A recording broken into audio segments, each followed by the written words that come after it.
I do want to thank you for having me today because I do think this is an incredibly dynamic time in healthcare in general, of course, but particularly for public hospital systems. And the set of issues I'm going to talk about today are really things that CAPH itself is wrestling with, and I'll look forward to your questions and some of the discussion after my presentation and Dr. Katz's presentation.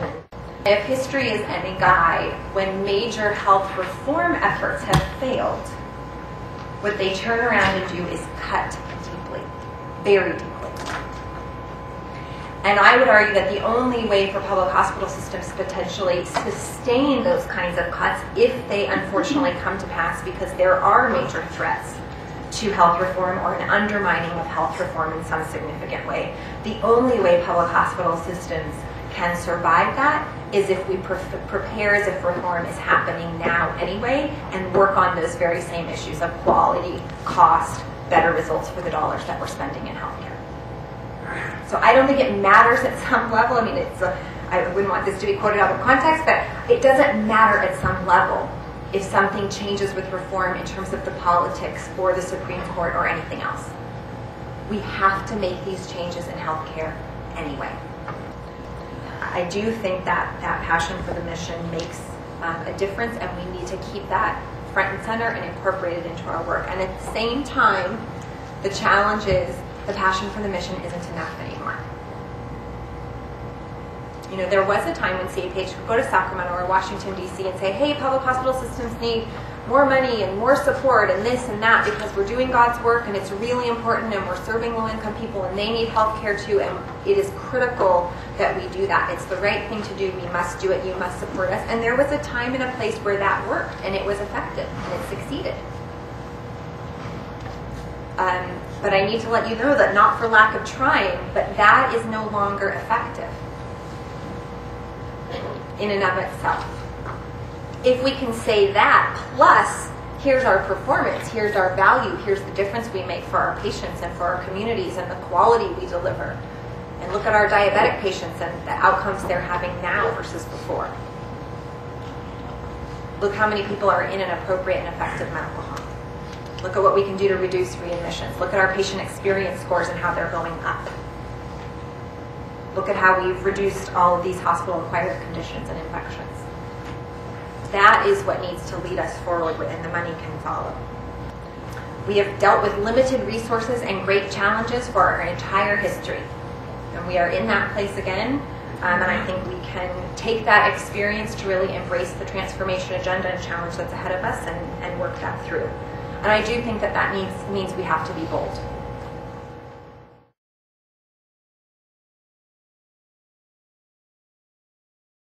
DHS has been a system that has traditionally been dominated by its hospitals. So to me, this is fantastic. This is the moment when all of the financing changes and we get to do the right thing.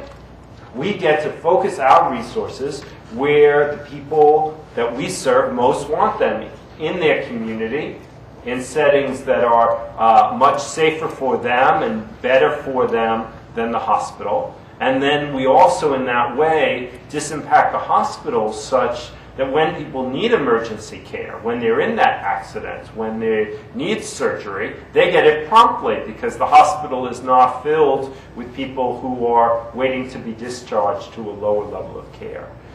So why am I optimistic? Well, I look at the last 14 months and what we've done, right? We've been able to impanel through ambulatory care, just counting our own facilities, so not counting the community partners, 240,000 patients. That's amazing that we were able for the first time to say to people, you know, this is who your doctor, nurse practitioner, this is your clinician.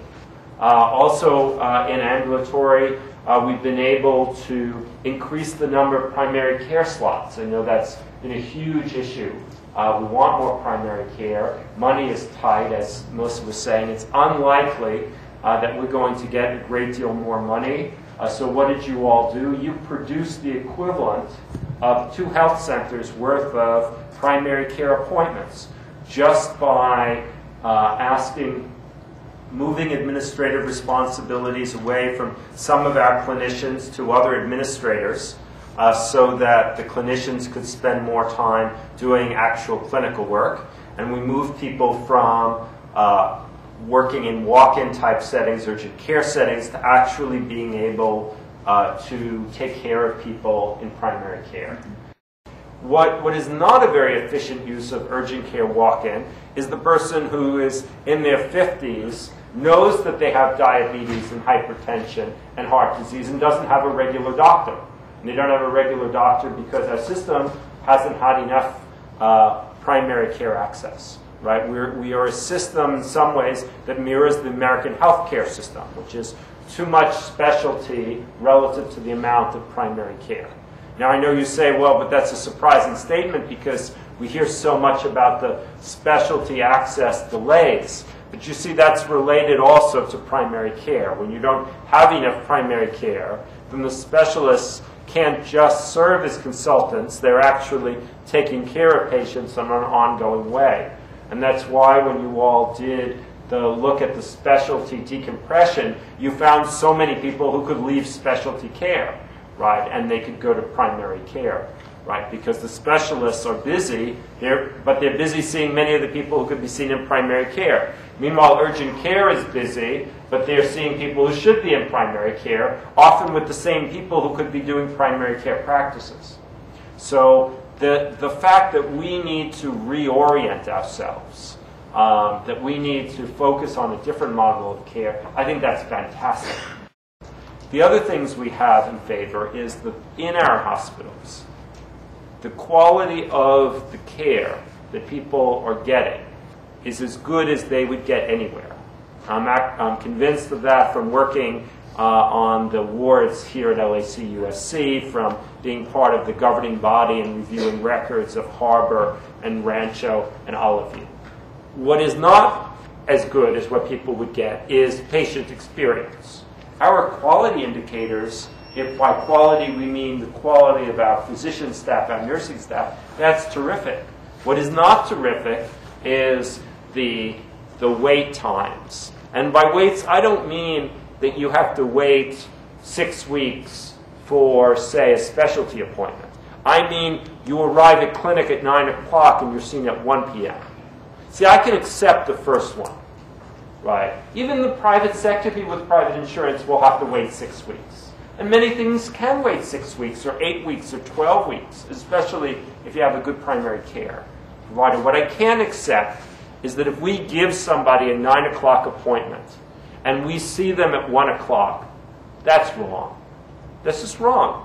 Because you can't argue that's because we're busy, right? Because you are seeing them. It doesn't take any longer to see them at 9 o'clock than 1 o'clock. It's just that we haven't oriented our systems so that when we give them that 9 o'clock appointment, we know it really means 9 o'clock. I believe that the right thing always wins. That you just have to be committed to what is the right thing. And that for all of the complications of these healthcare laws and ACA and ACO and what does it all mean, what I keep thinking about is, what's the patient need? Let's just forget for a second about the ACO and the different ways of paying, because you could drive yourself crazy trying to track that. Right? It's so much easier to think about the people that we actually see. And what is it that they need? Right? They need care that is thoughtful, that really is compassionate, that uses all of us as healers in a meaningful way. They need that care to be accessible where they are. They need not to have to wait ridiculous periods of time to get it, or they will choose other providers, and you know what? They won't get as good medical or nursing care. I want to end with sort of a little bit about sort of how we extend ourselves, because I do think it's a little bit about extension. So one of the things that's important to me is that people who are working at every level of our organization are constantly thinking about how they extend themselves to take care of the people we take care of. And there have been some really positive examples, and I want to note them. So like Irene, I said to Irene when we were talking about nurse breaks, I said, Irene, why can't the supervisory nurses fill in for the lunch breaks? I mean, it's a portion of the day. They're about to come and put you in handcuffs because you're about to get your 4th citation for failing to cover, your nurse breaks, which is the law. We're working on increasing your staffing, and we are. Irene has gotten some of it. But I don't know that we're going to ever get to it. How about asking your nurse managers? And Irene thought about it, and she did it. And one of the things that she told me was that the staff were incredibly grateful that the nurse managers were helping. And that it resulted in the staff nurses looking at the nurse managers in a different way.